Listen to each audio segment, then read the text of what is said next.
Current Houston Texans quarterback Deshaun Watson is likely going to become former Houston Texans quarterback Deshaun Watson in short order. He's taking it from 2 to 10. Why not take it to 11? So, yeah, the superstar quarterback, former Clemson Tiger, is probably going to end up on another team somewhere else this year. So here are the top 5 trade destinations for Deshaun Watson. So a couple of parameters. Well, even though he has this massive extension, his 2021 salary is actually pretty reasonable, $10.54 million, and that's all that a team trading for him would have to take onto their cap in 2021, and then $35 million in 2022, and so on and so forth. So it's actually fine, even though hashtag cap is a myth. He is accessible to a lot more teams than you would think, as his $27 million signing bonus stays on the Texans' books. Also, trade compensation is probably going to at least take 3 number 1 picks, including one that's high this year. So that sort of narrows down the teams. Plus, he does have a no trade clause, so he has to waive that, so he can basically pick his team. So you could have the crooked Chicago Bears come in and say, "Hey, we just gave up 4 ones for you," and he's like, "Ha!" Love it. So, trade destination number 1 for Deshaun Watson, the Minnesota Vikings. My new man on the Minnesota Vikings. Probably not going to happen, even though the Vikings have the number 14 overall pick, and Rick Spielman has been known to make a trade or two in his time, but it would be fun, and that's why it won't happen, because the Vikings are anti-fun, so nah. But really, number 1, the Miami Dolphins. So this has been the most speculated. Dolphins do have the number 3 and 18 overall picks. Ironically, they have the 3 as well as a second-round pick from the Texans, from the Laramie Tunsil trade. So, yeah, the Texans were like, hey, we'll make this trade, and then eventually we'll give you our superstar quarterback who hates our franchise's guts because we're so dysfunctional, for our picks back. Cool. And the Dolphins, are they done with Tua? A one-and-done situation, number 5 overall pick from last year's draft? Maybe. They can flip him to another team for picks. If the Texans don't want him, I think it's a possibility, because if the Texans do get 3, they can have whoever is left over from Zach Wilson or Justin Fields. And also the Dolphins, they won 10 games last year, but missed the playoffs. Quarterback play has been an issue. Tua look like a rookie. It's fine. Fitzmagic is a free agent. TBD if he's going to be back. But they are young, fun, and up-and-coming team with Flores. And I think Deshaun coming in would make them a trendy Super Bowl pick. So that's number 1. Destination number 2 for Deshaun, the New York Jets, baby. Come on. So even though the Jets lost out on Trevor Lawrence, we said that number 2 is super intriguing because they could trade this pick for a ton of capital, or all in for Deshaun Watson. And Watson, this would be a major get for Joe Douglas. And Robert Saleh and also LaFleur coming over from San Francisco. I think that this would be a massive, massive improvement for them, because Deshaun would thrive in a Shanahan-Kubiak flavored West Coast scheme, which LaFleur is bringing over. And you do have Mekhi Becton, the 2020 first-round pick, number 7 overall, solid left tackle, physical freak. And Denzel Mims, the wide receiver from Baylor, was a rookie last year and is promising. Plus, you still have Jamison Crowder working from the slot. Plus, even though if you give up the number 2 and then 2 future 2s, you still have 23 and 34 overall to build around Deshaun for a little bit, as well as the Darnold picks that you could send, they could get back in a trade if the Texans, again, don't want the former number 3 overall pick.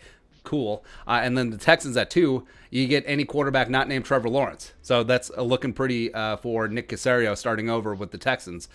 Trade destination number 3 for Deshaun Watson, the Patriots. Yeah, this is gross.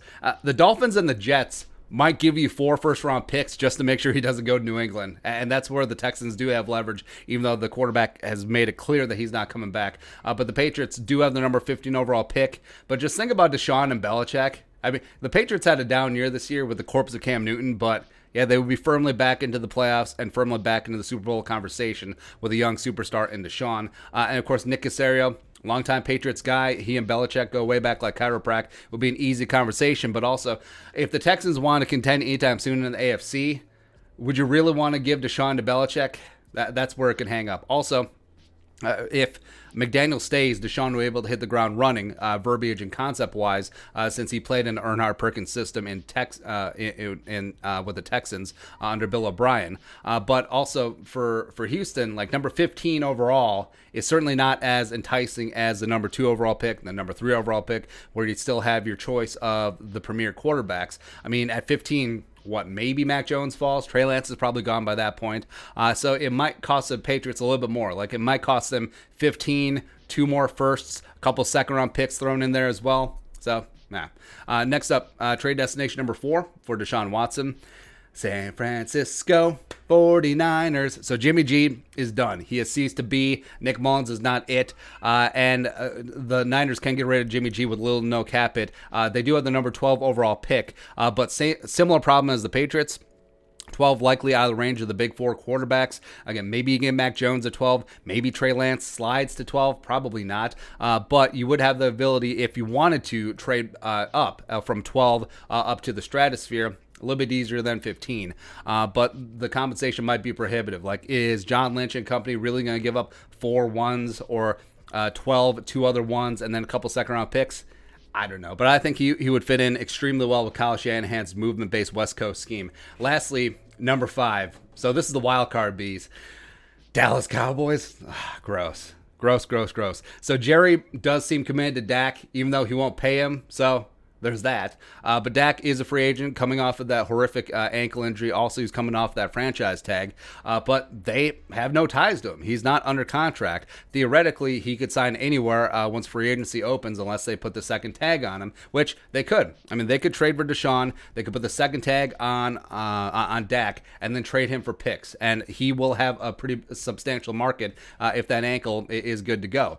Cowboys do have the number 10 overall pick. But I'm not sure if Texans ownership, I'm not sure if the McNairs would be like, hey, let's trade him in state. So if and when he has success with the Cowboys, that can just be rubbed in our faces the entire time as we're the second team in the Lone Star State. So maybe not, right? But the Cowboys, that would be enticing. It would be. You got Amari, you got Lamb, you got Gallup for one more year, you got Zeke, you have a solid offensive line coming back from injury, and it would be appealing. Especially you look at the NFC least.